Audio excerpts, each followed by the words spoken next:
Hello, my friend. The world of magic, filled with legends and ancient tales, is opening its gates once again. Tonight, in the Gryffindor dormitory by the crackling fireplace, I will share another story with my friends. Join us, for the magic is about to come alive.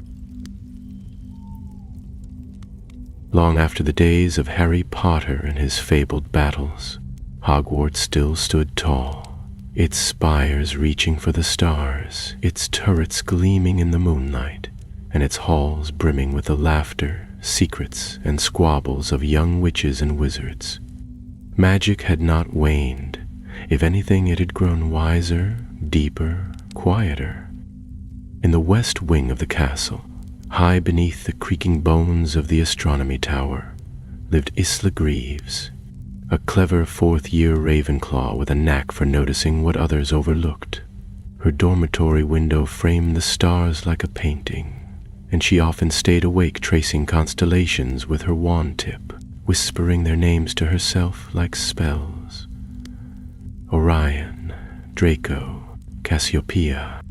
Isla loved mysteries. Not the dramatic kind with curses and creatures, though she wouldn't say no to those, but the quiet ones. Why did the staircase to the North Hall sometimes skip a step on Tuesdays? Who placed a fresh lily on the statue of Rowena Ravenclaw every full moon? And most of all, what was the locked door above the seventh spiral of the astronomy tower hiding? That last question had plagued her since first year, when she'd seen it shimmer behind a ripple in the stone, as if it weren't really there. Every time she climbed the tower, she paused and listened, but there was never a sound beyond the wall. No footsteps, no voices, just a peculiar hum, like distant wind trapped behind glass. One night in late October, with the wind howling and the castle half asleep, Isla found herself alone in the tower. She had followed the trail of something curious, an owl feather, silver as frost, lying precisely in the center of each step. Not from any Hogwarts owl she knew. This one was ghostly, unnatural. She picked up each feather and they led her like breadcrumbs to the wall she'd always wondered about. Only this time, something was different. The stone shimmered faintly, like moonlight on water, and there in the center, a mark, a rune, Ravenclaw's sigil engraved in silver pew light. Isla stepped forward and touched it. The wall sighed, then it opened. A thin slice of air peeled apart like curtains, revealing a circular chamber wrapped in shelves of books so old they seemed made of smoke. A single desk stood at the center, covered in dust and cobwebs, and upon it, a thick leather-bound book, untouched by time. Isla hesitated only a moment before stepping inside. The door closed behind her with a whisper. She reached for the book. Its cover bore no title, only a symbol, a star with 6 points, and at its center, the shape of an eye. As her fingers brushed it, the book sprang open to the first page, ink blooming like fresh water on parchment. This is the account of the sixth, the one forgotten, the one who walked beside Rowena Ravenclaw when the tower was still new, the one who found the Whitveil and vanished. Isla's heart pounded.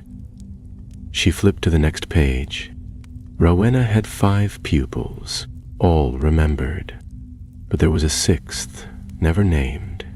They sought what lay beyond learning, a magic to pierce the veil between thought and truth. The handwriting was old, fluid, and precise. The next few pages were filled with drawings, maps of the castle's lower levels, strange riddles, and fragments of letters signed only with the letter A. She didn't know it yet, but she'd just opened the first page of a forgotten legend. A soft sound came from behind the desk. A shape shimmered into view, a ghost, but not like the others. She was young, with long curling hair and robes stitched with stars. Her face was unreadable, distant as a memory. "Who are you?" Isla whispered. The ghost regarded her silently, then raised a finger and pointed at the book. "Follow the ink," she said. Her voice was gentle but cold. "He left pieces behind." Then, just as quickly as she'd come, she vanished. Isla blinked. She glanced down. The book's pages had begun to turn themselves, and one stopped halfway, and a single line appeared. "Seek the chamber of mirrors below the stone roots. There lies the second key." Isla's mind whirled. She knew of no such chamber. Below the stone roots? The foundations of the castle, perhaps? The dungeons? She'd have to search. But one thing was now certain. Whatever had been sealed away in this room, whatever knowledge the sixth student had uncovered, it was not entirely gone. It was calling, and Isla Greaves, clever, curious, and just a touch reckless, would answer. The following morning brought a flurry of ordinary things: transfiguration homework, toast gone cold, and the usual Ravenclaw debates over the moral implications of vanishing spells. But Isla's thoughts remained fixed on the hidden study above the astronomy tower. She had slipped the book into her satchel, wrapping it tightly in an old scarf. The ghostly girl hadn't appeared again, and no one else seemed to notice anything strange in the tower. Still, Isla checked over her shoulder more than once, half expecting a teacher, or something worse, to confront her. She didn't speak a word of it until after dinner, when she dragged Theo and Marlowe into an empty classroom on the 4th floor under the pretense of needing help with ancient runes. Theo Bellamy, a gentle-natured Hufflepuff with a head for magical creatures and a strong preference for staying out of trouble, looked immediately uneasy. Marlowe Flint, on the other hand, sprawled across a desk like he owned the room, and grinned at the mention of secret doors and ghostly clues. "Let me get this straight," Marlowe said, swinging a booted foot. "You found a hidden room in the astronomy tower? Inside, there's a book from a student who studied under Rowena Ravenclaw herself? And now you think there's some kind of lost chamber underneath the castle with an artifact inside?" "That's what the book says." Isla set the volume down between them, opened to the page marked with the riddle. "It's called the Whitveil. I don't know exactly what it is, but it's connected to something called the Mirror Vault, and I think that's somewhere deep below the castle." Theo leaned closer, frowning as he examined the spidery handwriting. "This symbol," he pointed at the starrayed sigil drawn beside the passage. "I've seen this before, in Professor Venshire's classroom, above his chalkboard. I thought it was just decoration." Professor Venshire had joined the Hogwarts staff at the start of the year, teaching history of magic with an intensity that made some students uneasy. He never used notes, rarely smiled, and often asked questions that felt more like riddles than lessons. Isla hadn't thought much of him beyond the fact that he clearly favored students who read obscure magical theory. Marlowe gave a low whistle. So, either Venshire's got a love for dusty symbolism, or he's in on it. "Think he's looking for it too," Isla said quietly. "There were pages missing from the book, torn out, not aged away. Someone's been here before me." A long silence followed. Outside the classroom, the portraits whispered among themselves, and the faint sound of Peeves's shrieking cackles echoed faintly from another corridor. Then Theo closed the book and gave a reluctant sigh. "We'll help you," he said, "but only if we're careful. No running into trapdoors or setting off ancient spells without knowing what they do." Marlowe grinned. Well, I make no promises. That weekend, the trio began their search. They pored over maps of the castle's lower levels, including old blueprints stored in the restricted section. Theo, who had a cousin working at the Department of Magical Maintenance, managed to sneak a copy of Hogwarts' official Undercroft layout. Though much of it was blacked out, there were entire corridors and chambers listed only as unspeakable, magical density breach, which made Marlowe snort with laughter and circle them twice for later. It was during one of these late-night study sessions that Isla found the next clue. As she skimmed the book's margin notes, she noticed a faint sketch between the lines, an archway marked with the same sigil of the six-pointed star. Above it, written in a different hand than the rest of the text, was a note. Seek the serpent's descent. The one who whispers leads the way. Theo recognized the phrase immediately. The serpent's descent. That's a nickname for the abandoned tunnel behind the Slytherin common room. It's been closed for decades. Marlowe raised an eyebrow. You mean the one behind that creepy tapestry with the basilisk on it? I thought that was just storage. It is now, said Theo. But according to old records, it used to be a magical well shaft, an access tunnel used by Slytherin students to study mineral spells. It goes far deeper than the dungeon. 3 nights later, cloaked in disillusionment charms and clutching copies of the Marauder's map, Marlowe's family had made a replica, flawed but useful. They crept through the dungeons until they found the tapestry. As soon as they touched it, a low hiss filled the air and a gap opened in the stone behind it. The tunnel beyond was cold and narrow, with ancient bricks crusted in greenish moss. As they descended, their wand light flickered, revealing faded carvings along the walls, snakes with open mouths, stars with staring eyes, and runes that shimmered when touched. It was darker here, not just in the absence of light, but in feeling, as though the very air remembered secrets it had no wish to share. The stairs ended abruptly at a heavy door. Unlike the rest of the tunnel, the door was made not of stone, but something glimmering and slick, glass or something like it. At its center, a mirror. Isla stepped closer and found her reflection staring back, wide-eyed and pale. As her breath fogged the surface, letters appeared in the glass. Name the student who was never named. She turned to her friends, her mind racing. We don't know who the 6th student was. Marlowe tapped the glass lightly. What happens if we guess wrong? I'd rather not find out, said Theo, backing up a step. Isla closed her eyes, thinking hard.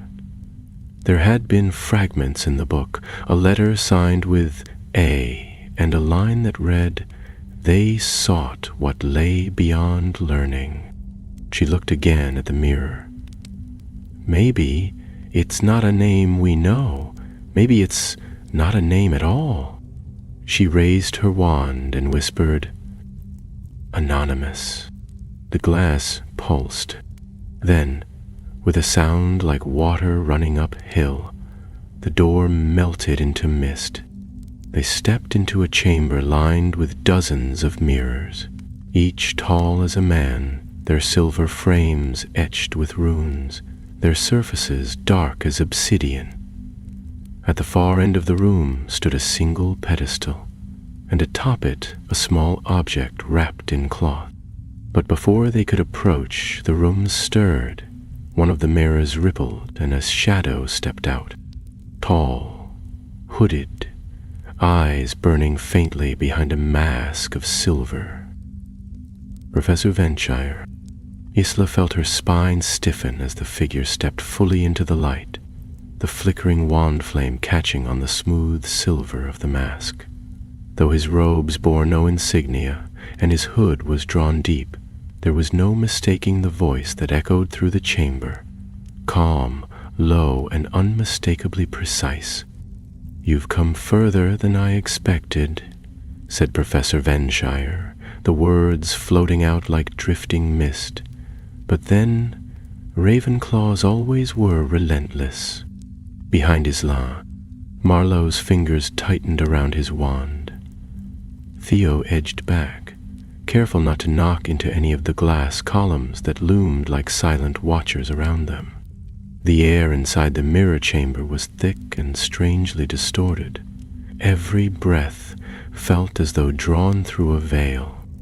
"What are you doing here?" Isla asked, though the answer already trembled at the edge of her thoughts. "This place, this is connected to Rowena Ravenclaw, isn't it? To the sixth student?"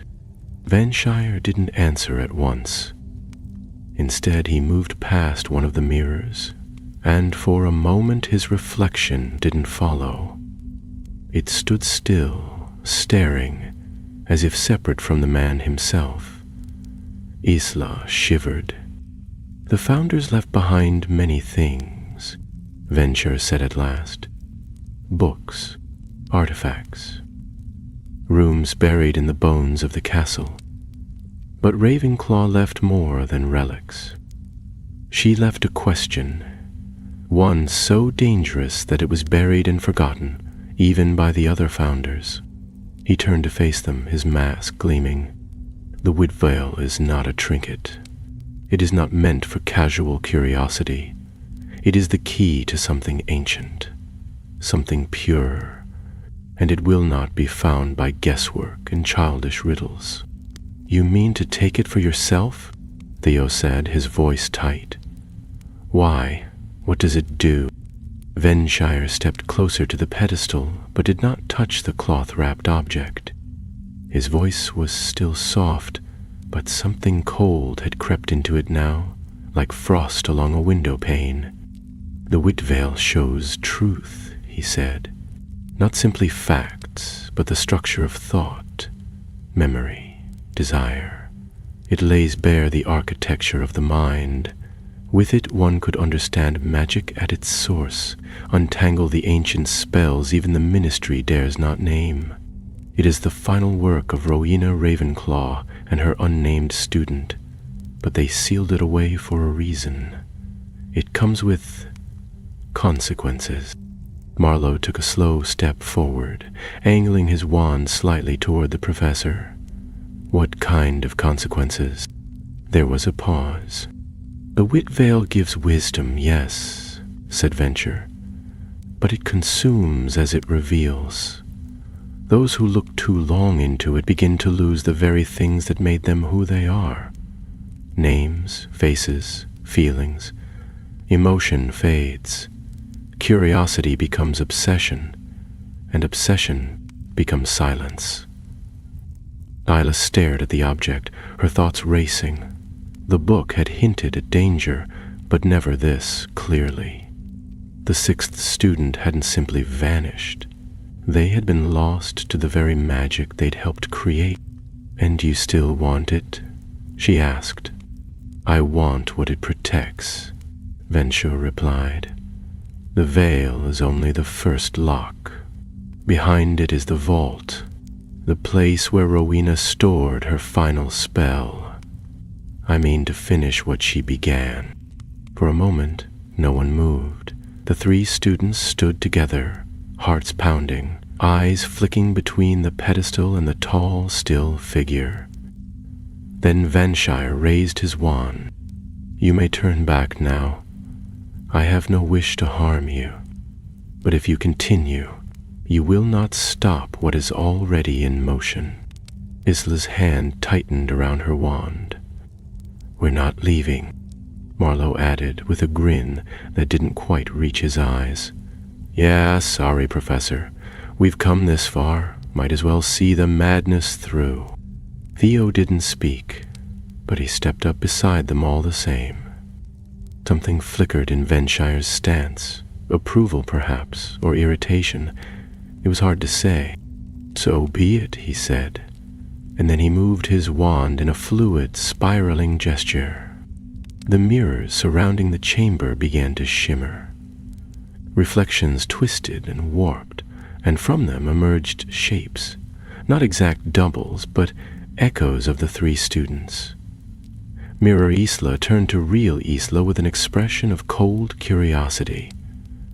Mirror Marlowe drew a wand and pointed it without hesitation. Mirror Isla simply watched, silent and grave. "They're reflections of your choices," Vensure said. "The Whitveil's first defense. To reach it, you must face what you are, or what you could become." Isla raised her wand, her mind spinning. This was no ordinary illusion charm. These reflections carried weight. Magic built from thought, memory, fear. She could feel her double's eyes boring into her, reading her as if she were a page in a book. A chamber erupted into motion. Marlowe lunged at his counterpart, spells flying between them like bolts of lightning. Theo's reflection moved swiftly, casting defensive enchantments that echoed spells Theo himself had once used, but now corrupted and warped. Isla dodged a hex from her reflection and countered with a freezing charm, only to have it unravel mid-air as though the mirror version had anticipated it. But they were not alone. As the duel raged, the mirrors began to hum, and from the walls voices rose, fragments of thoughts, long-forgotten whispers that had clung to the glass for centuries. "She knew the cost," said one. "Knowledge is never free," murmured another. "Do not follow, do not become." Spells ricocheted between glass walls, and Isla's lungs burned from the cold, stale air. But something had begun to stir within her, a sense that the battle could not be won by force alone. The reflections were not meant to be defeated. They were puzzles, tests, and each one mirrored a fear buried in their hearts. She called out to Theo and Marlowe between spells. "Don't fight them. Understand them. They're us, twisted but still us." It was then that she turned back to her mirror self and dropped her wand arm just slightly. "You're afraid of what happens if we lose ourselves," she said, breathing hard. "You think knowledge will destroy us." The mirror Isla faltered. A heartbeat passed, then another, and slowly, without a sound, the reflection stepped backward into the mirror. It faded, disappeared. Isla turned. One by one her friends were doing the same, reaching out not in anger, but with recognition. The reflections wavered, then sank back into their frames like shadows melting into darkness. Only Venshire remained. The humming died away. The pedestal stood quiet once more, but the cloth had fallen away, and there, at the center of the room, lay a circlet of silver and glass, shaped like a veil, with strands as fine as spider silk falling from it. The Whitveil, and it was calling. The veil shimmered where it lay, threads of silver and glass catching the chamber's flickering light. Isla stepped forward slowly, her eyes fixed on it. The Whitveil was smaller than she had imagined, no larger than a circlet, the kind worn by witches in ancient paintings. Yet there was a presence to it, a stillness in the air that deepened with each breath, as though time itself hesitated around the object. Behind her, Theo murmured, "It doesn't feel right, like it's waiting." Marlowe, wiping soot from a cut on his brow, gave a wary nod. "That thing is dangerous. I don't care how many riddles or ghosts it took to get here, we're not touching it." Venshire, still standing beside the mirrors, watched them silently. His mask reflected the veil's glow like moonlight on steel, and though his wand hand was steady, there was a tension in his shoulders that hadn't been there before. He had expected resistance, but not this. The students had passed the test. Now they stood where he had never dared, only ever sending others forward, and none had returned with their minds intact. His law stepped closer to the pedestal. the echoes of the chamber falling away until all she could hear was her own breath and the strange whispering pulse of the veil. She reached out, hesitated, and then withdrew her hand. "Tell me what it does," she said, not taking her eyes off it. "Exactly. Not vague riddles, not half-truths. If we're going to decide what to do with it, we deserve to know." For a moment, Venshire said nothing. Then he moved slowly around the edge of the chamber, his voice low and measured. The Whitveil was created by the 6th student, an unnamed apprentice of Rowena Ravenclaw, who sought to unify logic, memory, and magical theory into a single form. It is not a weapon. It does not destroy, not as a blade does. It reveals. It shows the patterns of thought, the deepest architecture of the mind. Those who wear it gain perfect clarity. Every memory, every moment sharpened into truth. You can see magic at its roots, understand spells that haven't been spoken aloud in centuries. But it comes at a cost. He paused beside a tall mirror that had remained dark through the battle. It strips away what you no longer need. Emotion, attachment, doubt. The deeper your understanding, the more of yourself it takes, until there's nothing left but the hunger to know. Theo swallowed, his voice quiet. "That's why they hid it." "Venture," replied Venture replied.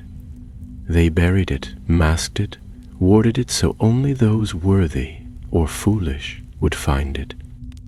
Because Rowena and her pupil knew they had gone too far.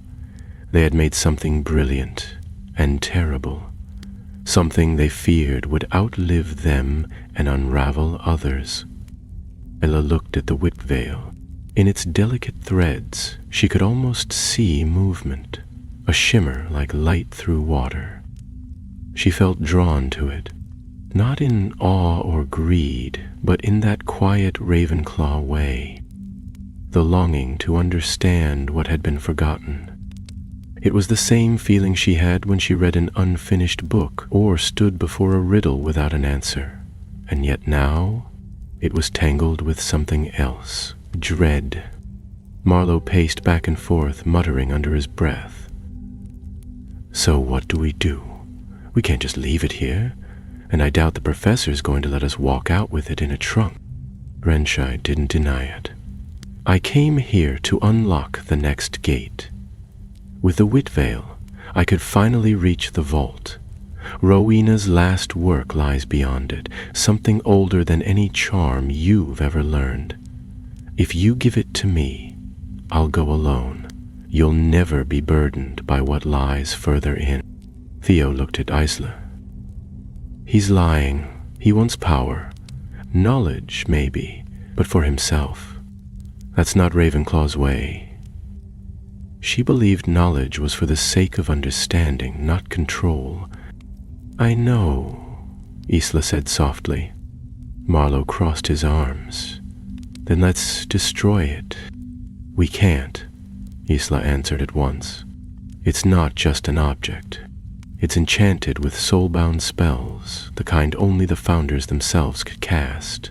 If we try to destroy it, we could trigger every curse and safeguard Rowena ever laid down. We might bring the whole chamber down with us." The room fell into a heavy silence. The Whitveil lay between them all like a forgotten crown, waiting for someone to make the first move. Then Isla did something none of them expected. She stepped forward and picked it up. Her fingers closed around the silver circlet, and for a heartbeat the world held still. Then light burst from the threads, pouring over her hand, her arm, her face, like liquid moonlight crawling through her mind. She gasped, but did not drop it. Her eyes went wide, then blank, then focused again, sharper than before. Allers whispered. "I can see it," she whispered. "Not just spells, ideas, structures, The way charms are layered, the way the school's enchantments pulse through the walls. It's like reading the whole castle at once. The longer you hold it, the more it takes, Von Shire warned. Even Rowena feared it in the end. I know, Isla said again, and then, carefully, she lowered the veil back onto the pedestal. The light faded. Her hand shook slightly as she stepped back. I saw something else, she said.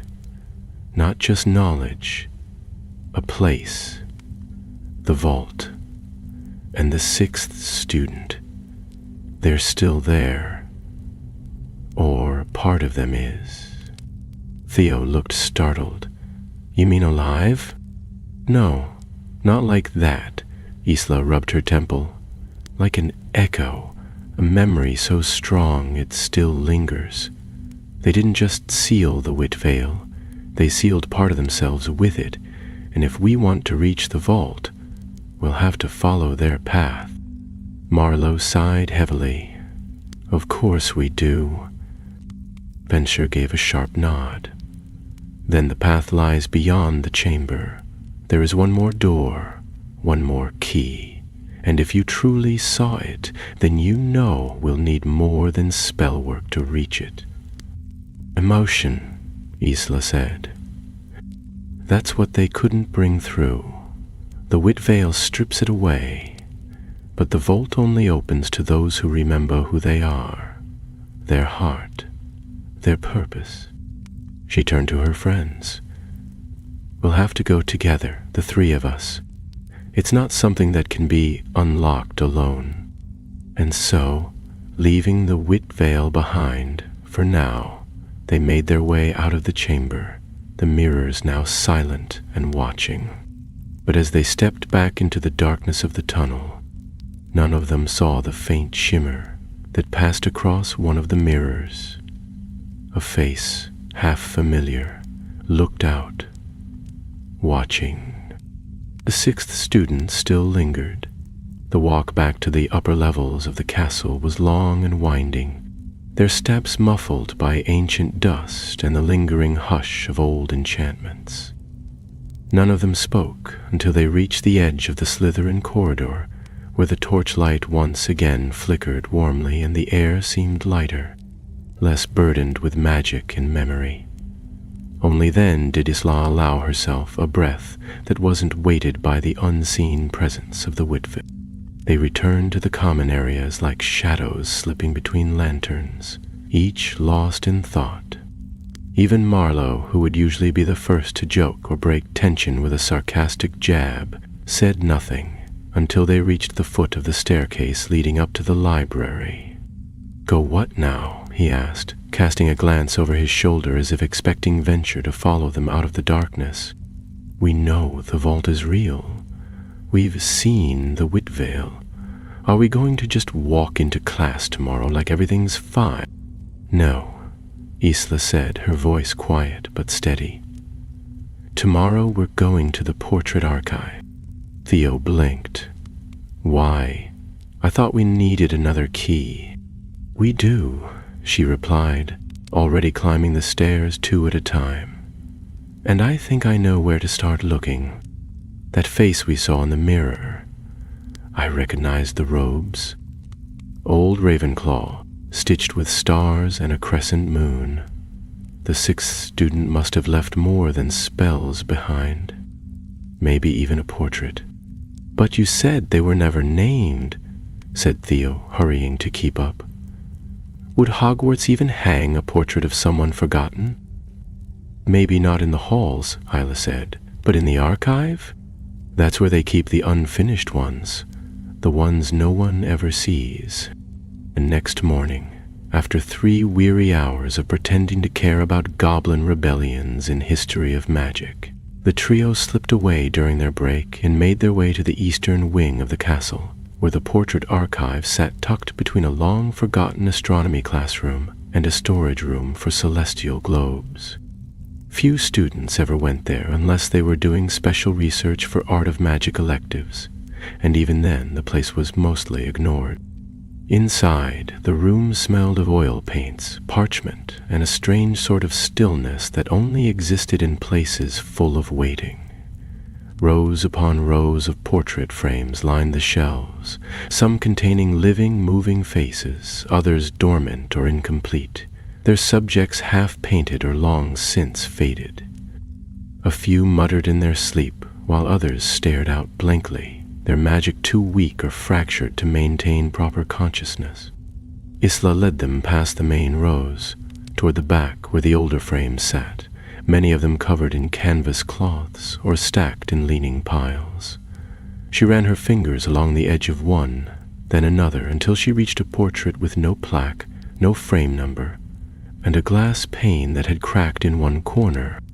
Within it, a young person sat at a desk, no older than Isla herself. Their robes were indeed ravenclaw blue, but older in style, stitched with silvery threads that wove a night sky into the fabric. Their hair was dark, pulled back in a scholar's knot, and their eyes, intelligent and solemn, stared directly ahead, though they did not move. Isla touched the glass. "It's them," she said. "I'm sure of it." Theo crouched beside her. "Were the portraits dormant? No name, no animation spell left. Can we even wake it?" "I think we'll have to," Isla said. "If anyone knows where the next key is, it's the 6th student." She drew her wand and thought carefully. Awakening a portrait wasn't a simple charm. It required both magical energy and a clear connection to memory or identity. Most portraits were bound while the subject was alive, using strands of hair, voice, or memory to tether their essence into paint. Without a name or known past, reviving this one would be like trying to light a candle with no wick. Still, she raised her wand and began to trace an arc in the air, murmuring a revival charm she had read in a neglected corner of magical rendering, theory and practice. Her wand tip glowed faintly blue as she drew the final loop, and the portrait's glass shivered under her palm. The figure inside blinked. Marlowe stepped back, visibly unnerved. Did it work? Slowly, the figure stirred.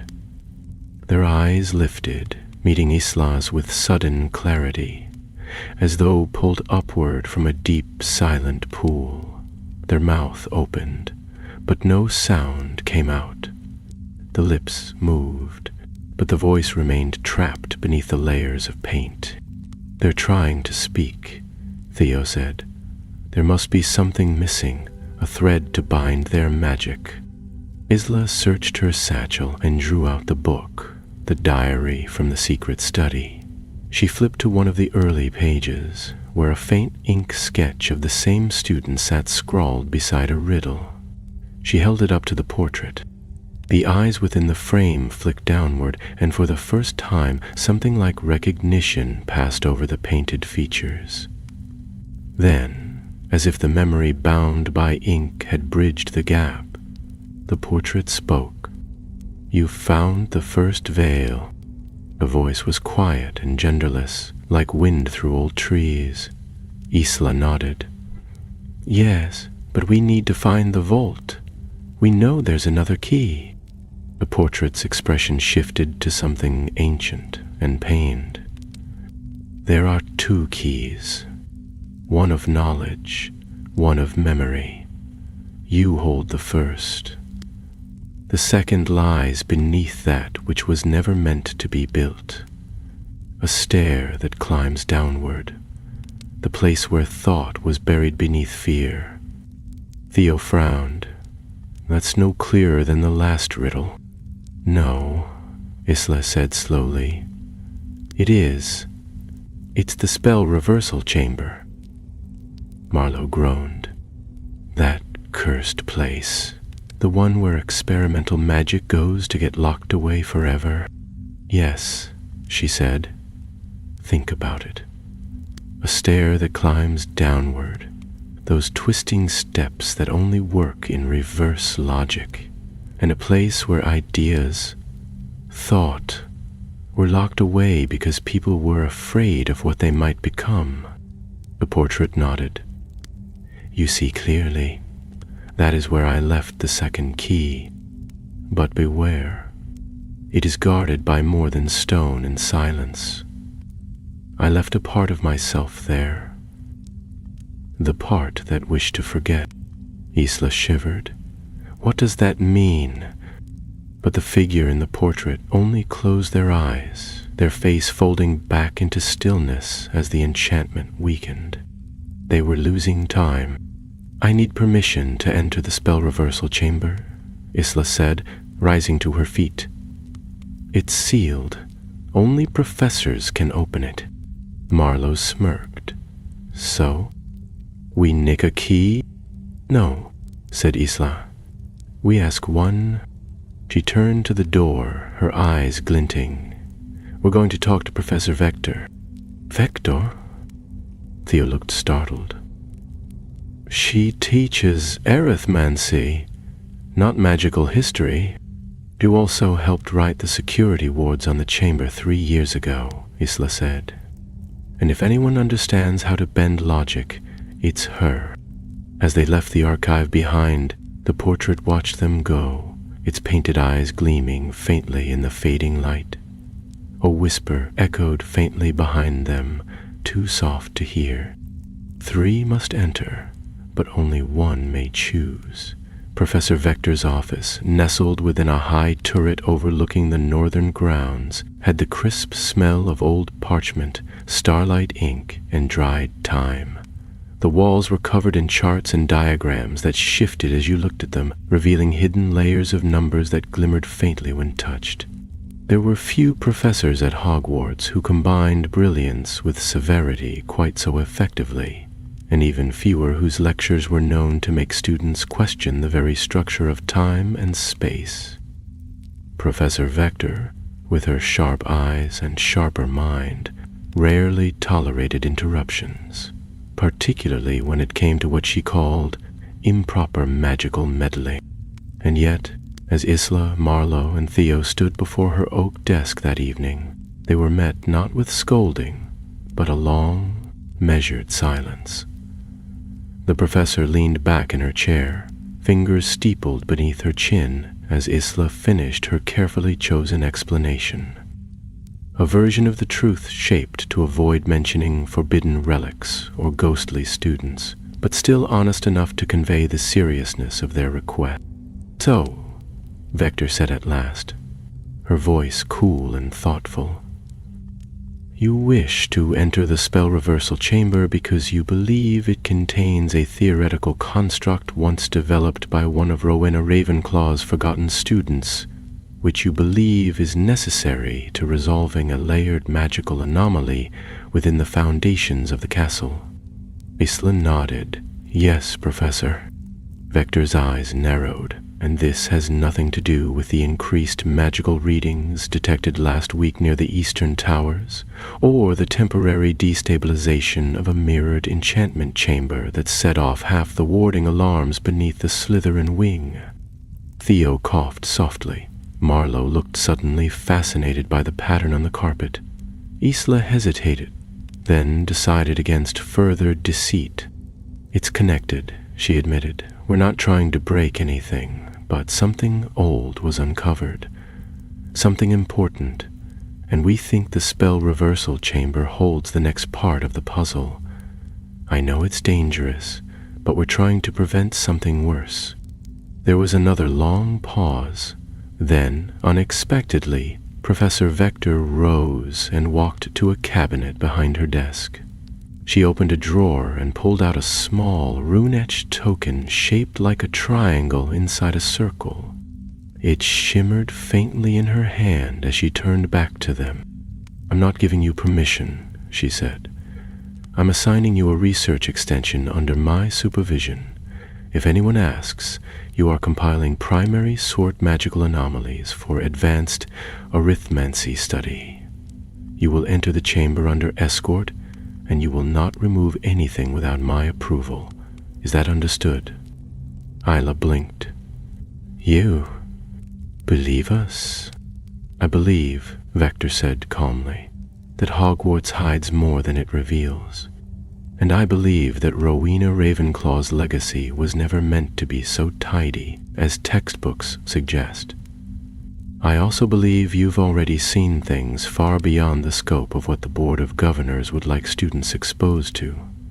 If I can keep you from being expelled or obliterated, I will. Marlowe grinned. I like her. That night, under Vector's watchful eye, the trio descended into one of the most forbidden chambers beneath the school. The entrance lay hidden behind a false wall in the Arithmancy Hall, an ancient spiral staircase locked with rotating runes that changed each time the correct incantation was spoken. Vector tapped the wall 3 times with her wand and murmured an algorithmic spell that sounded more like an equation than words. The stones peeled apart, and the staircase was revealed, coiling downward into darkness. The spell reversal chamber was unlike any room they had ever seen. It was circular, with smooth walls covered in layered carvings, spells written backwards, forwards, and sideways, all intersecting in patterns that glowed faintly with blue and violet light. The ceiling was enchanted to reflect a sky not their own, filled with constellations that didn't match any known chart. Floating near the center of the chamber was a stair, an impossible structure, each step seemingly suspended in midair, leading both up and down at once, depending on where one stood. "The stair that climbs downward," Isla whispered. Vector remained by the wall, arms crossed, her expression unreadable. "Whatever you intend to find here, I suggest you do so carefully. This place was built to contain unstable constructs. If you open something you can't close, I will not hesitate to intervene." The 3 of them nodded, then stepped forward. The air thickened around the staircase. As Isla placed a foot on the first step, the chamber seemed to ripple, and the carvings on the walls flickered, rearranging themselves into new patterns. The step held her weight, but the moment she moved to the next, her mind was flooded with sensations. Not memories exactly, but thoughts from something else. Doubt, regret, a yearning for silence. Each step echoed with fragments of emotion. Theo flinched as he stepped onto the second stair, clutching his head. "I felt something," he murmured, "like someone else's fear. It's buried here, all of it." Marlowe glanced up, then down, uncertain which way was truly forward. "Do we keep going?" "We have to," Isla said. "It's part of the defense.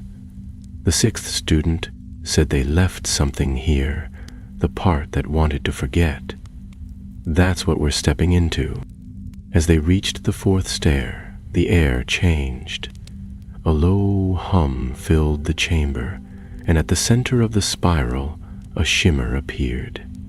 It slowly resolved into a form, a figure made of light and memory, shifting between faces, never staying fixed. It was the 6th student, or what remained of them. They spoke, but their voice was layered, many tones at once, like a dozen people whispering in unison. "You have come seeking the 2nd key. To pass, you must surrender what you fear to forget." Theo stepped forward, uncertain. "What does that mean?" "You must choose a memory, a true one that shapes who you are, and give it up. If your offering is false, the chamber will know. If it is unworthy, the stair will collapse." Isla looked between her friends, then nodded. "I'll go first." She closed her eyes, searching through her thoughts. Then she found it, the image of her mother's hands guiding her over a broomstick for the first time. Their laughter carried on the wind across the coast of Dornach. It was the first time she had ever felt truly free, truly seen.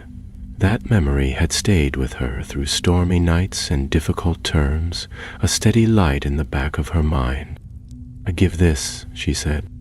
The figure nodded. The stair beneath her glowed gold, then settled. Theo followed, his voice trembling as he gave up the memory of his first magical creature, an injured mooncalf he had nursed back to health in secret during second year. For Marlowe, it was the moment he'd stood up to his older brother's cruelty for the first time, wandless but unafraid. Each of their offerings was accepted. The stairs reformed, and the figure faded, leaving behind a small, floating shard of crystal. It drifted into Isla's hand, warm to the touch, humming softly with power. "The second key," she said. Behind them, Professor Vector's voice rang out sharply. "Move, now." They turned just in time to see the far wall cracking open, not by spell, but by force. A swirl of dark magic poured through, and from it stepped a figure draped in shadow. It was Venshire. But something had changed. He was no longer masked, and the look in his eyes was not entirely human. Professor Vector reacted first. With a flick of her wand, a shield charm blossomed across the stairway, casting a dome of shimmering blue between the students and the figure emerging from the broken wall. The fragments of stone hovered mid-air, frozen by containment wards, but the dark mist curling around Venture seeped through like smoke through cloth. His eyes gleamed unnaturally, catching the chamber's glow and reflecting it back in pale silver. He no longer wore his teaching robes. Instead, his figure was wrapped in a cloak of shadow thread, embroidered faintly with runes that pulsed in time with his breath. Isla, standing one stair above the others, tightened her grip on the crystal shard in her hand. The second key still hummed, though its warmth had cooled with Vansir's arrival. The professor's presence disrupted everything: air, magic, light itself. Where he stood, the walls seemed to pull inward, as if repelled by his mere existence. "I warned you," he said, his voice layered with something deeper than it had been before. "This place was not meant for children." Marlowe stepped forward, wand raised. "We're not children, and you're not supposed to be here either." Theo, his expression tight with worry, glanced at Vector. "What is that around him? It doesn't feel like ordinary magic." Vector didn't take her eyes off Venture as she spoke. "It's residual energy from the vault. He's touched something he shouldn't have. Whatever fragment of Ravenclaw's legacy he's found, it's begun to twist him." Venture smiled, but it was cold and devoid of humor. "Not twist. Awaken. You cling to old distinctions, Professor, as if knowledge were safe if only studied in daylight. But the sixth student knew better. They understood that true wisdom demands sacrifice." "Is that what happened to you?" Isla asked, her voice firm. "You tried to use the wit veil. You wore it, and it started pulling you apart." "I wore it long ago," Vansir admitted. "Before I became your teacher, before I even joined the Department of Mysteries. And yes, it took something. Names, perhaps, memories, but in return, it gave understanding beyond the reach of books and spells. I see now what the founders feared, and I intend to finish what the sixth began." "You mean open the vault?" Theo said slowly, realization dawning in his voice. "But you can't. You don't have both keys." Venture's eyes moved to Isla's hand. "Not yet." Before anyone could move, the air twisted. Venshire's wand flashed, and the dome of Vector's shield buckled beneath a strike of black lightning. The spell was old, older than Hogwarts, perhaps. An unraveling charm designed not to break, but to invert. The shield didn't shatter, it folded in on itself, vanishing with a sound like breath drawn sharply between teeth. Vector stepped back, casting another defensive spell, but even she looked shaken. "Marlowe, cover the stairs," Isla shouted. "Theo, protect the crystal." Bells flew. Blinding light filled the chamber as defensive charms clashed with darker, more ancient forces. Venshire moved with unnatural speed, his robes swirling like smoke, his footsteps silent against the stone. Marlowe launched a stunning spell that rebounded off the wall as Venshire twisted time around it, while Theo cast a binding charm that flared briefly before vanishing into the professor's shadowy barrier. Isla didn't fight. Instead, she ran. Clutching the crystal shard, she dashed down the spiraling stair and toward the base of the chamber. The carvings around the floor glowed brighter now, sensing the presence of both keys. Somewhere ahead, beyond a doorway sealed with 7 rings of silver light, the vault waited. She didn't know what she would do when she reached it. She only knew they couldn't let Venshire through. Above, Vector and Marlowe held the professor at bay. Barely. Theo followed Isla, deflecting spells aimed at her back. The stair responded to the keys, its center shifting, forming a passage that hadn't been there moments ago. The air turned colder, and the smell of old parchment and candle smoke faded into something far older, metallic and strange. Isla stopped before the vault door. 7 rings of silver encased a round portal, etched with runes that shimmered faintly. In its center was a 6-pointed star, identical to the one from the diary. She reached for the crystal. "Theo," she called. "The other key, the veil." He said, "It opens with both." Theo hesitated. "But we left it behind." Isla shook her head, reaching into her robes and drawing out a tiny locket. The one she'd found tucked between the pages of the diary days ago. She hadn't known why she'd kept it, only that it had felt important. Now, as she opened it, the final thread of the wit veil shimmered inside. A fragment, a memory. "It's enough," she whispered. She pressed the shard and the fragment into the vault's sigil. At first, nothing happened. Then the rings began to turn, slowly, clicking into place one by one. The runes along the door flared white, then gold, then dimmed into deep, resonant blue. Behind them, Venture screamed, not in pain, but in fury. With a final, brutal wave of his wand, he shattered the stairs beneath Vector and leapt forward, bypassing the defenses. He was almost upon them. The last ring clicked. The door opened. A rush of air burst outward, not warm, not cold, but laden with magic so ancient it hummed inside their bones. Light spilled from the chamber beyond, not blinding, but clear, like the moment before a storm.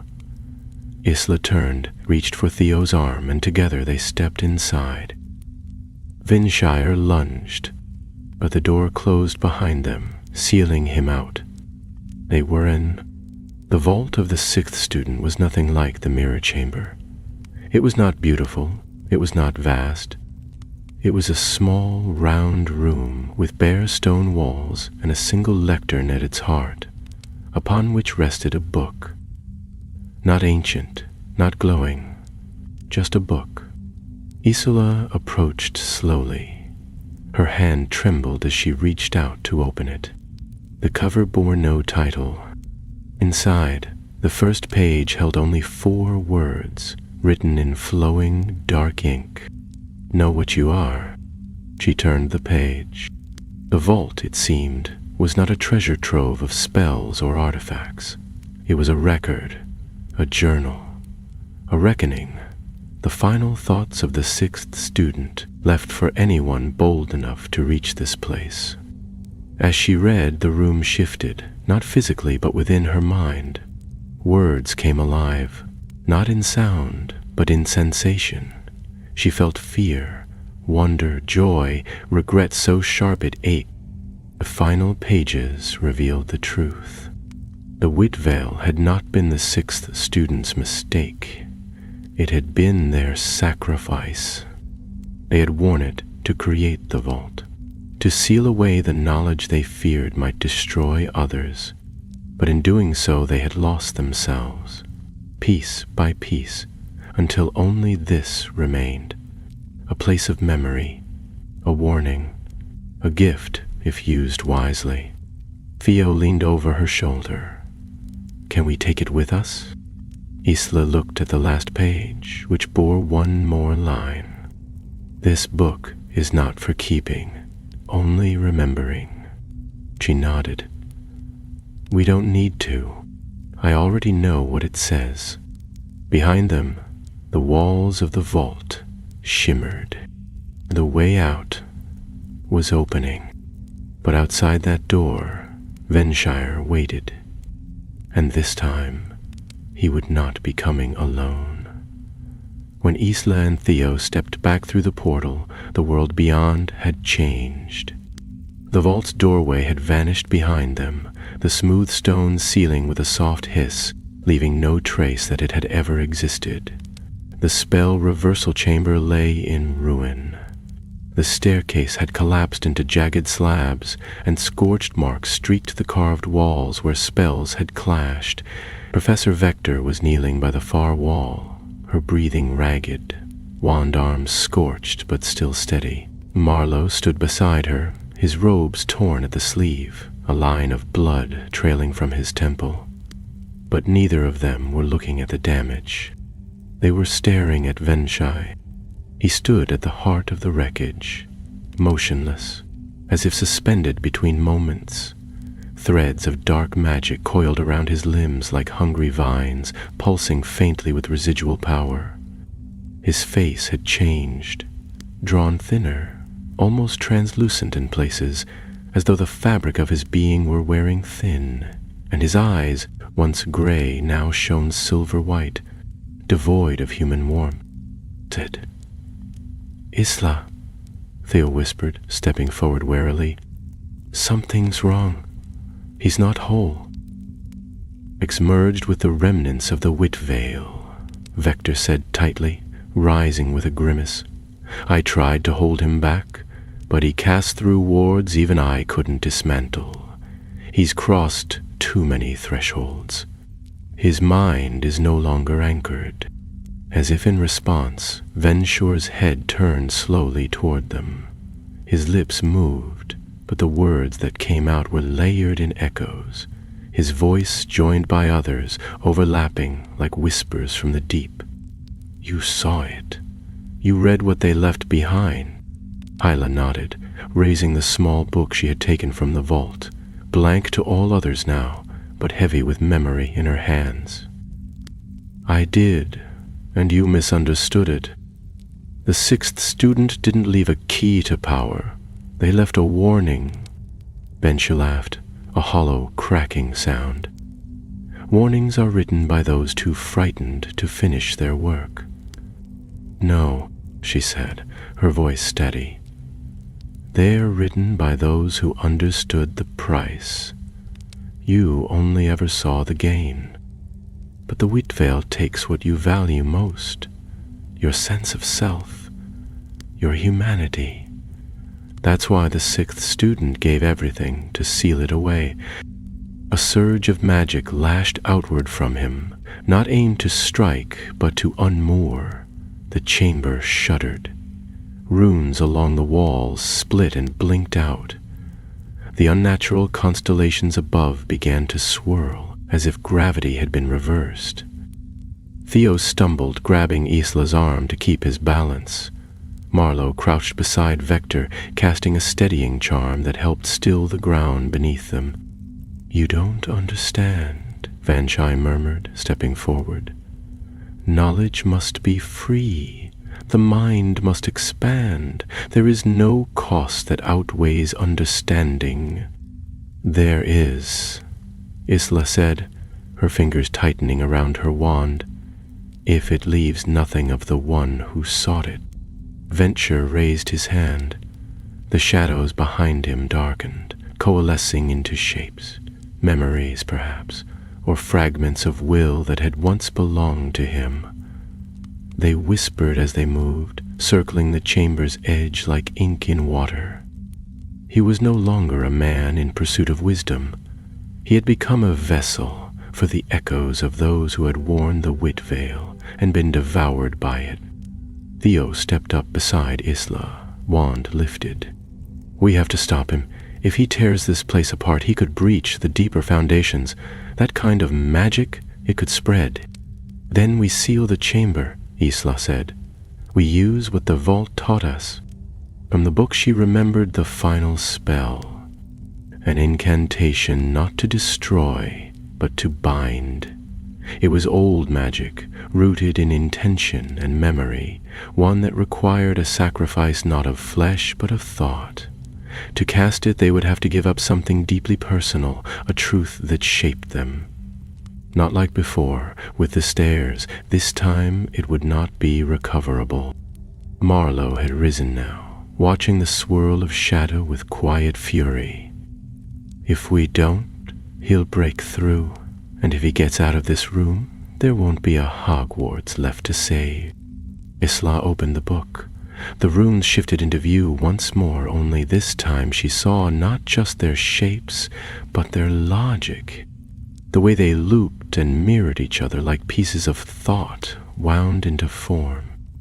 She turned to Vector, who was still leaning heavily on the wall, her wand lowered but eyes sharp.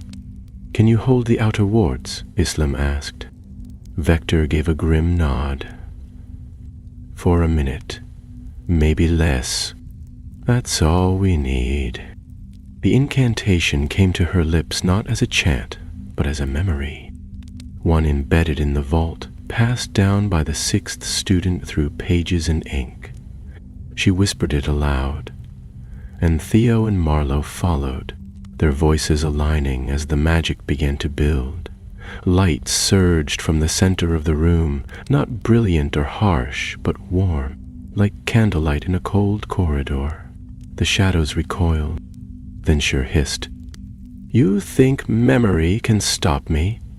I have become more than memory. But you've forgotten what you were, Isla replied, and that's why you've already lost. The spell reached its peak and the sacrifice was demanded. Each of them, without needing to speak, chose what to give. Theo surrendered the image of his mother's voice calling him home from the garden at dusk, a sound he had cherished since childhood. Marlowe gave the feel of the wind rushing past him during his first successful flight on a broom, the joy of it burning away like mist. And Isla gave the moment she first realized she belonged at Hogwarts, the flash of connection, of wonder that had defined her ever since. They let those pieces go, and the chamber accepted the offering. The magic surged outward in a perfect ring. Benshire was caught at the center.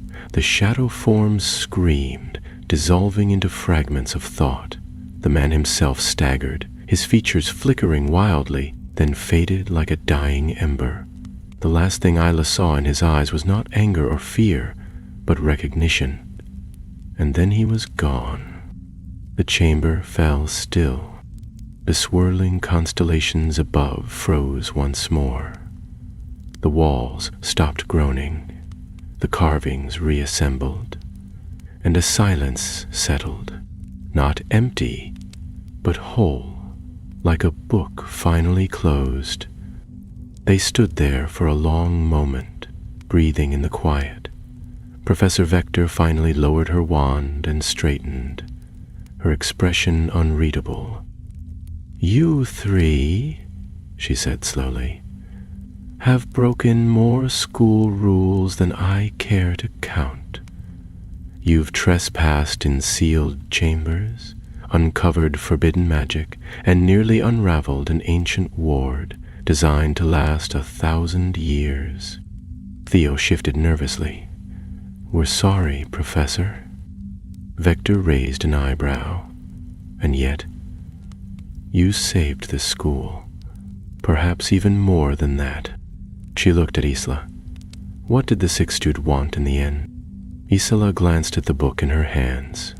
To be remembered, but not for what they found, for what they chose to protect. As they made their way back through the winding tunnels, the glow of the vault fading behind them, Isla knew the story wasn't over. But the danger had passed. For now, and the sixth student of Rowena, once nameless, once lost, was forgotten no longer. Know of the collapse in the lower levels spread quickly through the castle, though, as always, the truth was carefully wrapped in official explanation. By breakfast the next morning, the story had already been reduced to a curious mishap in the arithmancy wing.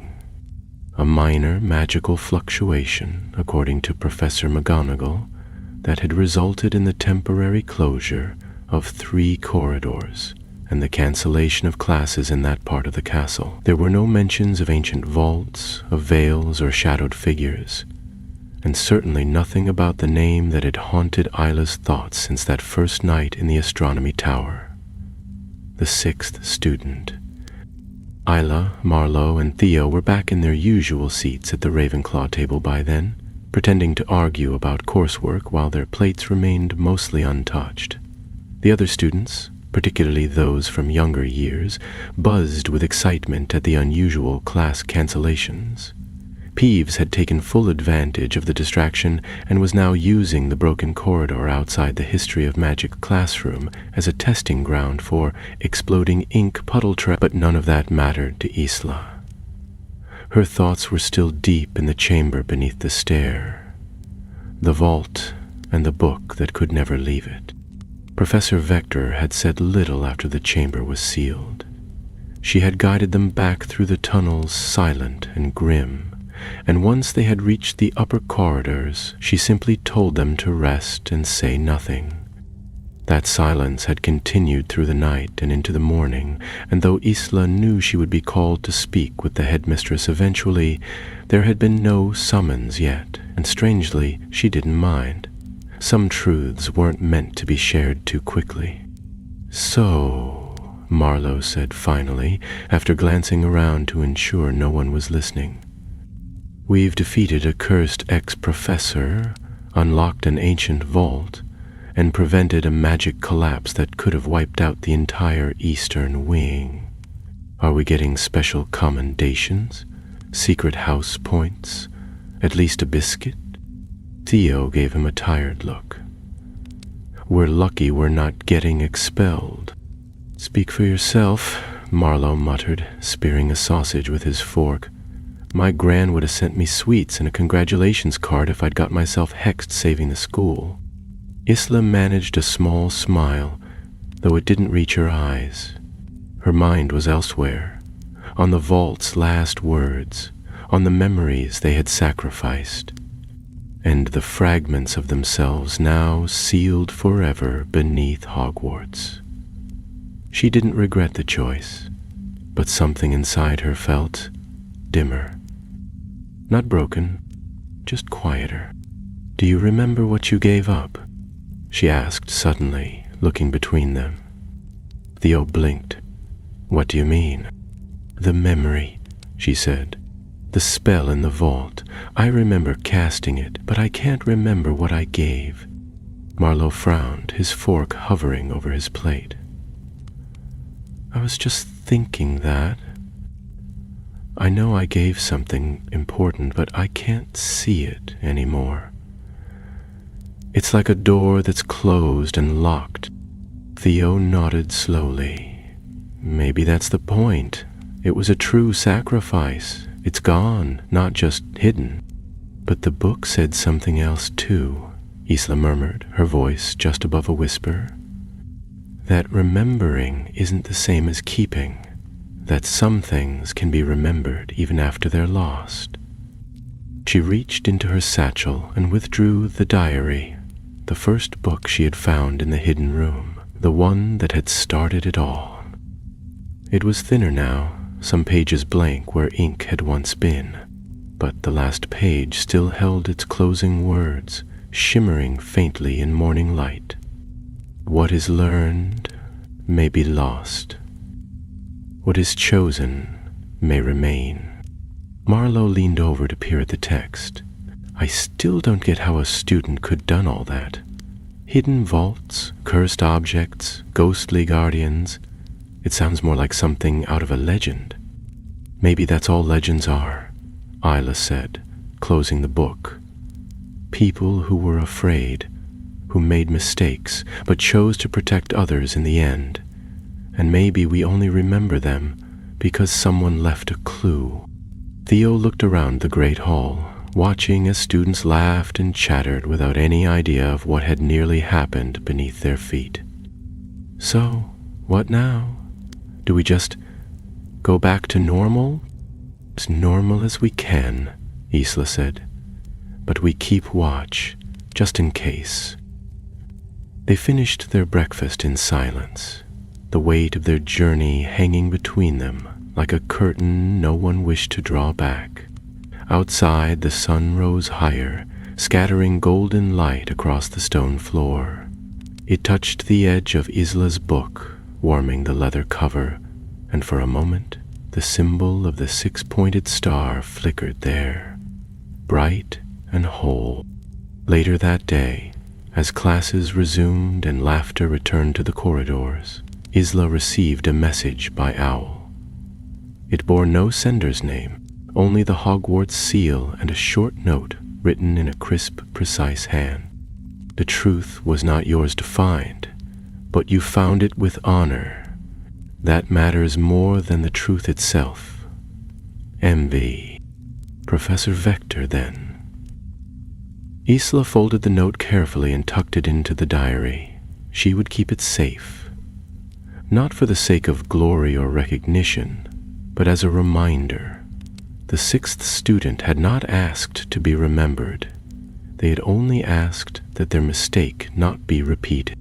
That evening, as twilight crept over the castle, Isla returned to the astronomy tower. The sky was clear, the stars emerging like old friends across the velvet dark.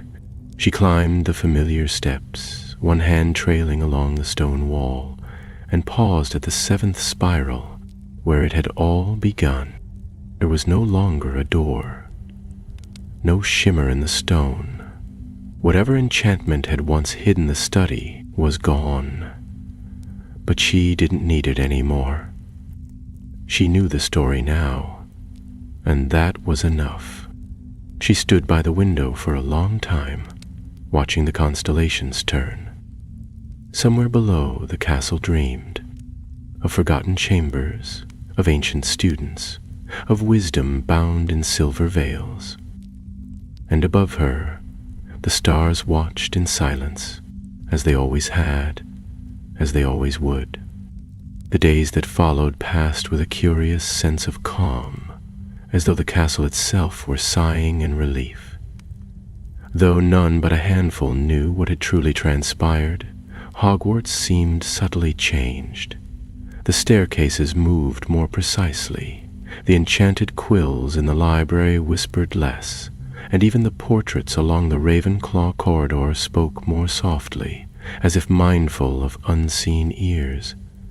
For Isla, Theo, and Marlowe, returning to their routine was both strange and oddly comforting. There was something about preparing essays and studying for arithmancy quizzes that anchored the world again, something necessary after a week that had shifted their understanding of magic and themselves.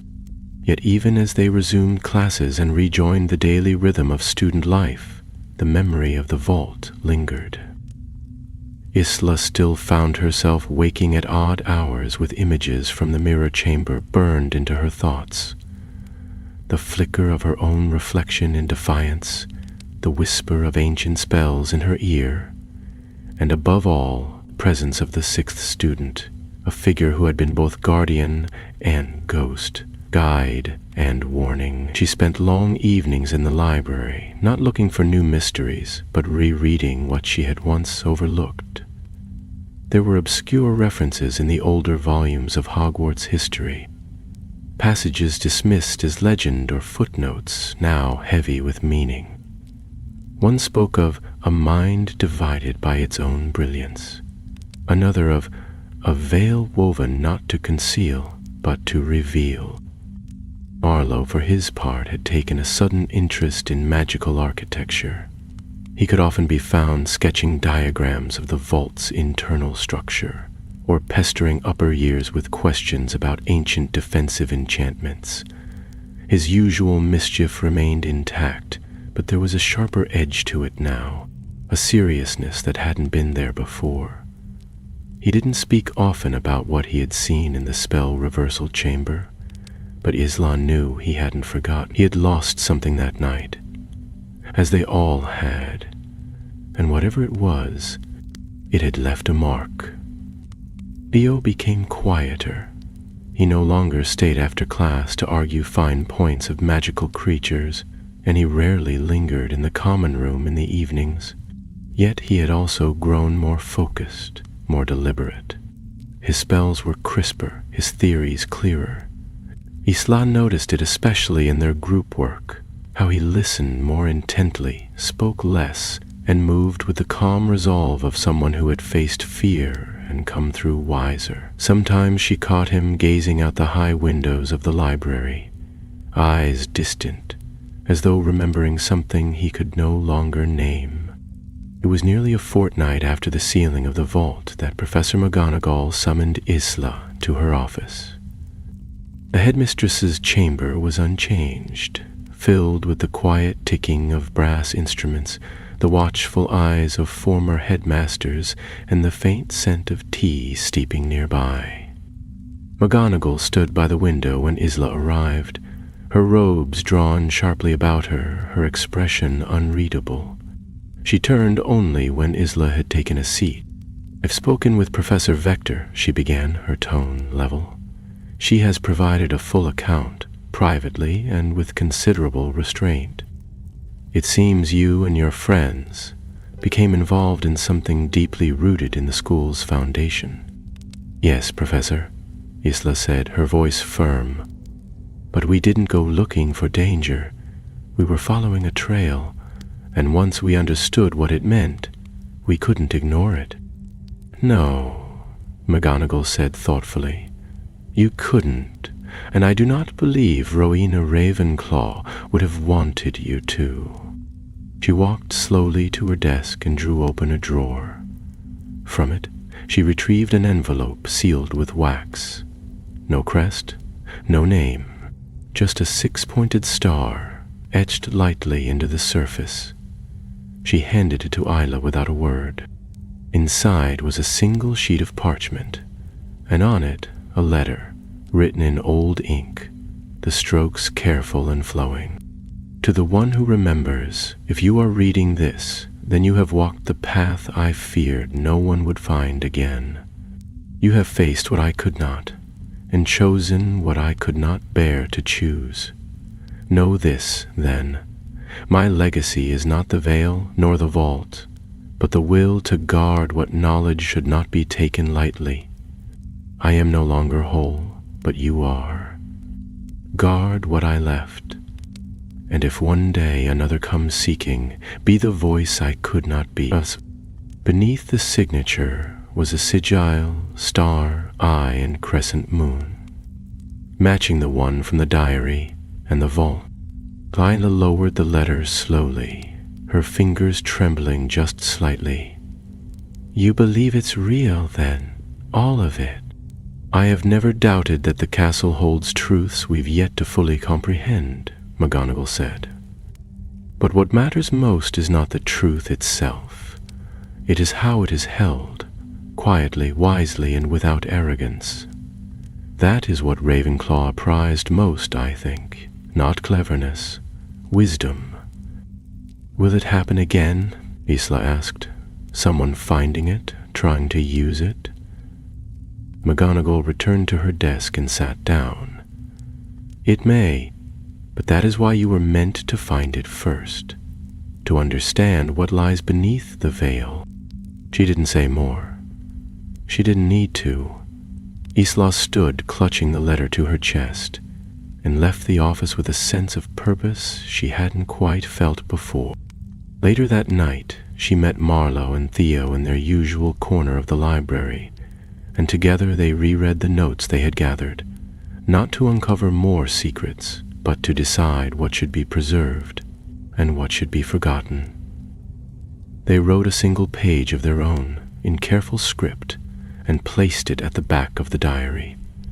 It read, "The wit veil is sealed, the vault is closed. Let the student who follows remember. Some knowledge is earned, not through answers, but through choice." Isla placed the diary back in the hollow beneath the astronomy tower that evening. The door had returned, faint, shimmered back into being, and it welcomed her without resistance. She left the book there, not hidden but waiting, in the same place where she had first found it. The room, silent and soft with moonlight, seemed to nod its approval. Then she closed the door, watched it vanish, and walked back down the tower, each step carrying her not toward danger or mystery, but toward something far older and more enduring. Peace scraped over the castle grounds like a cautious guest, brushing the stone walls with green moss and coaxing tiny blossoms from the stubborn hedgerows along the greenhouses. The lake glittered again under sunlit skies, its waters no longer haunted by the cold mist that had hung over it during the winter. Students, free of cloaks and scarves for the first time in months, began gathering in clusters on the lawns, spreading out parchment and picnic blankets alike. The atmosphere in the halls had grown lighter, as it always did once the Easter holiday approached, and though essays and exams loomed just beyond the horizon, there was a collective agreement, unspoken but strong, that it could all wait until the weather turned dreary again. Yet even as the days stretched longer and the air warmed, Isla remained aware of the changes that could not be seen by those who had not lived through the vault's awakening. There were things she carried now that even her closest friends could not fully see, memories that were no longer hers, names that had faded, and a silence in her thoughts where once a cherished recollection had lived. She had not forgotten the cost, she had simply accepted it. Theo had taken to spending more time with the magical creatures outside Hagrid's old paddocks, though they were now overseen by Professor Oglewick, a half-dwarf with a passion for flightless beasts and a rather terrifying laugh. He seemed to find a kind of quiet healing in the soft, wordless company of creatures that asked no questions and offered no riddles. Marlowe, on the other hand, had returned to his usual antics, though with a more careful edge. He no longer dared the Forbidden Forest for dares, or sneaked into Filch's office just to see if the man had grown any less frightening. Instead, he took to sneaking into the Hogwarts kitchens, not for pranks, but to share a midnight butterbeer with Isla and Theo in the corridor behind the old stone gargoyle where the castle's echoes couldn't reach them. "I've been thinking," he said one evening, his boots crossed at the ankles, his voice unusually thoughtful, "about what we gave up." Isla looked up from her flask, steam curling between them. "You still don't remember it, do you?" "No," he said slowly. "But I feel the shape of it, like a book I once read and can't find again. It's not just missing, it's gone. And yet, I don't feel less. I feel truer." Theo nodded beside him, his breath a slow mist. "It was part of growing. It's strange, isn't it? We think of memory as something we protect, something sacred, but sometimes letting go is what saves us." Isla said nothing at first. She watched the flicker of torchlight down the corridor, the way it danced on the flagstones, casting soft gold against the stone. Then she said, It wasn't just memory we let go of. It was the need to hold everything, to know everything. The vault wasn't testing our minds, it was testing our hearts. They sat like that for a long while, the three of them tucked in the quiet hush of the castle's secret spaces, where the walls had grown too wise to speak, and the ceiling listened but never judged. In those moments, the school no longer felt like an ancient fortress or a grand cathedral of magic. It felt like home. The next morning an announcement was made in the Great Hall. The ministry had appointed a new history of magic professor to replace Vanshire, though no mention was made of his departure. Isla wondered if the staff had chosen to erase him from record or simply folded his presence into that long tradition of strange, vanished Hogwarts professors.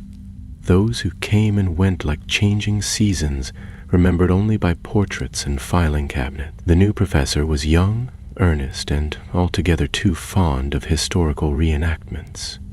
But at least his lessons didn't involve cursed artifacts or echoing riddles. Professor Vector, meanwhile, had resumed her position with little comment. She nodded once at Isla in the corridor the week after the incident, and that was all. No thanks, no questions, just a glance that held understanding. And in that single moment, Isla felt more seen than by 100 speeches. There were few at Hogwarts who truly understood the difference between intelligence and wisdom. Vector, she thought, understood it best of all. The term wound onward. Spring gave way to the first hints of summer, and the castle prepared itself for the closing of another year. Banners were repaired, trunks were packed, and owls grew restless in the rafters. In the common rooms, students speculated wildly over house cup standings, end-of-year feast menus, and the likelihood of Hogsmeade weekends being extended just this once. But for Isla, one thing remained unfinished. She returned to the tower one final time, alone, a week before the end of term. The stars were bright above her, the sky cloudless and deep, and the night air smelt faintly of rain that had passed earlier in the evening. She climbed the steps slowly, each footfall a memory, and paused at the landing where she had first seen the shimmering wall. There was no door now, no passage, no diary waiting behind layers of dust and forgotten enchantments. But she felt something nonetheless. A presence, not magical, not ghostly, simply the sensation that the place remembered her. She stepped to the edge of the tower, where the wind curled around the stone and the stars hung low and heavy, and reached into her pocket. There, tucked inside a folded bit of parchment, was the last page she had copied from the vault's book. She unfolded it slowly and read the final line once more. Know what you are and forget what you are not. She didn't need the vault to tell her any more. She knew. She was Isla Greaves. She was a Ravenclaw. She was a friend, a seeker, a girl who had once opened a forgotten door and followed a trail of ancient truth. She had stood in the shadow of the past and chosen the present instead, and whatever else the future held, she would be ready. The last week of term arrived with the scent of summer lilac drifting through open windows and the sound of trunks creaking open across every common room. Students bustled through the corridors in a whirlwind of end-of-year energy, some finishing their exams with ink-stained fingers and tired grins, others already whispering of home and holidays, of broom races across village fields, and dinners under lantern-lit trees. The castle seemed to smile in its old, mysterious way, its stones warm with sunlight, and its staircases behaving, for the most part, with uncharacteristic courtesy. In Ravenclaw Tower, the Isla packed slowly, not from reluctance, but reflection. She folded each robe and book with care, her fingers brushing the cover of her arithmancy text and pausing at the corner where she had once tucked a page torn from the sixth student's diary. That page was no longer there, of course. It had returned to its rightful place, but her hand hovered over the spot for a moment, remembering. Theo knocked gently at the door frame before stepping into her room, his satchel already slung over one shoulder and his robes neatly folded under his arm. He glanced at her trunk, then at her face. "You all right?" Isla nodded, though it took her a moment to answer. "Yes, just thinking how strange it feels, leaving this time." Theo sat down on the edge of the trunk and leaned forward, resting his arms on his knees. "I keep wondering if we'll ever talk about it again. What we did, what we lost." "We will," she said quietly. "Not all the time, maybe not even soon. But we'll remember, in our own ways." He gave her a small smile and stood. "The carriages are nearly ready. Marlowe's down there pretending to be attacked by luggage to entertain the first years." She laughed, the sound soft but real. "Of course he is." By the time they made their way down the spiral stairs and through the castle's main hall, most of the students had already gathered at the entrance. The sky was a clear stretch of blue and the lake shimmered peacefully in the distance. Thestral-drawn carriages waited patiently beyond the gates, their wings tucked and silent, their pale eyes blinking in the sunlight. Even the forbidden forest, dark and brooding though it always was, seemed less ominous under the warm light of June. Marlowe greeted them with a grand bow, a feather from someone's quill sticking absurdly out of his collar. "Ah, my brave comrades, come to abandon the castle at last? Or shall we stay one more week and see if any other professors try to go mad with ancient magic?" Isla rolled her eyes, but with affection. "We're going home, Marlowe." He grinned and slung an arm around each of them as they walked. "Good. But next year, I vote we just have a boring term. No ancient ghosts, no magical echoes. Maybe just one good prank and a winning Quidditch season." "I'll hold you to that," said Theo. As they reached the carriages, Isla paused. Her eyes drifted up to the towers above, to the high windows of the astronomy tower where the light caught on old glass and reflected the sky. She saw no shimmer, no sign of the hidden room that had once opened itself to her. But she didn't need to. The door was gone, perhaps for good. The secret had been passed, the choice made, and with it a new story had begun. They climbed into the carriage, and with a soft jolt it began to move. The gates of Hogwarts creaked open behind them, and the castle grew smaller with each turn of the wheel. Yet even as it faded from view, Isla felt its presence, not in sight, but in something deeper. Hogwarts never truly let go of those who had found its heart. It remembered. Quietly, completely. They spoke little during the ride down the winding path. The journey always seemed shorter on the way out, as though time itself bent to the rhythms of departure. Birds sang high in the trees, and the smell of pine filled the air as they passed through sun-dappled shadows. When they reached the station, the scarlet steam engine waited, hissing softly as students piled into compartments and filled the air with goodbyes and excited chatter. Isla, Theo, and Marlowe found an empty carriage near the rear of the train and settled into their usual places. As the whistle blew and the train lurched forward, they watched the landscape blur into green fields and winding rivers. The sky arched wide above them like a page waiting to be written. At some point during the ride, Isla reached into her cloak and withdrew a folded piece of parchment. It was not magical, nor particularly old, just a note, written in her own hand, for herself. She unfolded it and read the words once more. What we guard is not knowledge.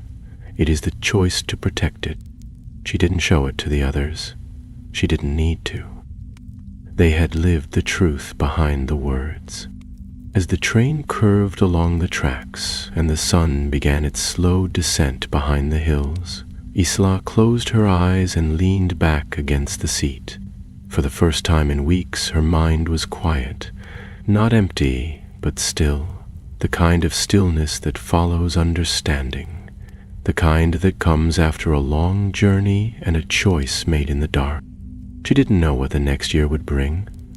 Perhaps the vault would remain sealed forever. Perhaps the Whitvale's memory would fade into dust. But she knew one thing beyond doubt. Rowena Ravenclaw's sixth student had not been forgotten. And because of that, the next chapter, whatever it held, would be hers to write. Summer passed as summers do, slowly, then all at once. The days grew long and golden, stretched across the fields and lochs that cradled the Scottish Highlands. The wizarding world outside Hogwarts bustled as always, full of headlines, ministry reports, Quidditch scores, and letters from distant relatives. But to Isla Greaves, life beyond the castle walls felt quieter than expected, as though the world had turned a page while she still lingered at the margin of the last chapter. She spent much of her holiday in the small coastal village where her family lived, tucked between craggy cliffs and windswept hills. Her parents noticed the change in her, gentle but unmistakable. She laughed less easily, spoke more thoughtfully, and no longer leapt to fill silences with words. When asked how school had gone, she smiled and gave answers that were honest but simple. She didn't speak of the vault, or the veil, or the echoing footsteps in chambers no longer mapped by living memory. Some truths belonged only to those who had lived them. Still, on certain nights, when the wind was just right and the stars seemed to ripple on the sea's surface, she would walk alone along the cliffs and think of the castle, of the corridors that moved when no one watched, and the questions hidden beneath stone and silence. And sometimes, when the sky was clear enough, she imagined the ghostly shimmer of a hidden door reappearing beneath the high windows of the astronomy tower. One evening, near the end of August, a letter arrived. It was not delivered by owl, but by an older raven. A bird her family had never seen before, feathers dark as storm cloud ink, and eyes intelligent in a way that made her younger brother stare and fall suddenly quiet. The parchment tied to its leg bore no seal and no sender's name, only her own written in delicate blue ink. She opened it carefully and read the contents in the fading light of her bedroom. When the tower opens again, it will not be to test, but to teach. When the veil is remembered, it will not be worn, but understood. You were not the first to find the path, but you may be the last who walks it willingly. What comes next is yours to shape. There was no signature, but she didn't need one. The handwriting was unfamiliar, yet she knew the hand behind it. Or perhaps it had been written long ago and only found its way to her now, drawn forward through time by the echo of choice. She folded the letter and placed it in the same drawer where she kept her school acceptance parchment, her first wand polishing cloth, and a tiny glass vial containing one silvery feather, left behind on a spiral stair 3 years before. That was all the past needed, she thought. Not monuments or statues, but small things, carried forward. When September came, she boarded the train at King's Cross with the others, her trunk a little heavier, her heart a little steadier. Theo and Marlowe joined her in their usual carriage, the familiar rhythm of the journey soothing the nerves that had begun to stir in her chest as the scarlet engine pulled away from the platform. "I've been reading up on cognitive spell structures," Theo said as they passed the first rolling hills of the countryside. "You know the kind? The Department of Mysteries uses for memory preservation. There's a theory they borrowed it from Ravenclaw's early work. Marlowe snorted from across the carriage, his feet already propped up. I spent my summer learning how to pick 4 different types of magical locks. Very educational. Got banned from my aunt's broom shed in the process, but completely worth it. Isla smiled as they spoke, her gaze drifting to the window where the fields blurred into green and gold. The world outside remained as it had always been, but inside the train compartment, something rare bloomed. A shared knowledge, wordless but sure, that they had crossed a threshold and returned not untouched, but unchanged in all the ways that mattered. When they arrived at Hogwarts, the castle rose against the evening sky like a dream reborn, its towers catching the last of the light, its windows glowing with welcome. Isla stood for a moment beside the carriages, breathing in the scent of pine and lake water, and listened to the hum of magic that pulsed just beneath the air. She had always felt it here, faint and familiar, like the heartbeat of something vast and ancient, but now she heard it differently, not as a student seeking answers, but as a guardian of something precious. The term began, as all others did, with the sorting ceremony, a speech from Professor McGonagall that reminded everyone, subtly and sternly, to treat both history and each other with respect, and a feast that left everyone sleepy and full. The night ended with candles flickering through the corridors and laughter trailing behind groups of first years trying not to get lost on the way to their dormitory. In the weeks that followed, Isla returned to her studies with a quiet focus. She walked the halls not in search of hidden chambers, but with the awareness that some doors were meant to remain closed until the right time. She answered riddles at the Ravenclaw entrance with calm confidence, taught a pair of second years how to cast a nonverbal shield charm, and once, when passing the base of the astronomy tower, she paused with her hand against the stone and whispered thanks. Her nights were filled with dreams, though never the haunted kind. Instead, she saw books that wrote themselves in the air, staircases that led not downward but inward, and sometimes a figure cloaked in starlight standing in a mirror, watching with solemn eyes. She never woke afraid, only thoughtful, and though the diary remained hidden and the veil untouched, Isla knew the work of the 6th student was not truly finished. The story was not over because stories such as these did not end in pages. They lived on in choices, in voices passed quietly from one student to the next, and in the quiet certainty that truth, once known, could never be taken away, even when it was no longer remembered. So she continued. She studied, she learned, she grew, and high above her, in the highest tower of the castle, where the stars whispered to those who listened, the shadows shifted slightly and waited.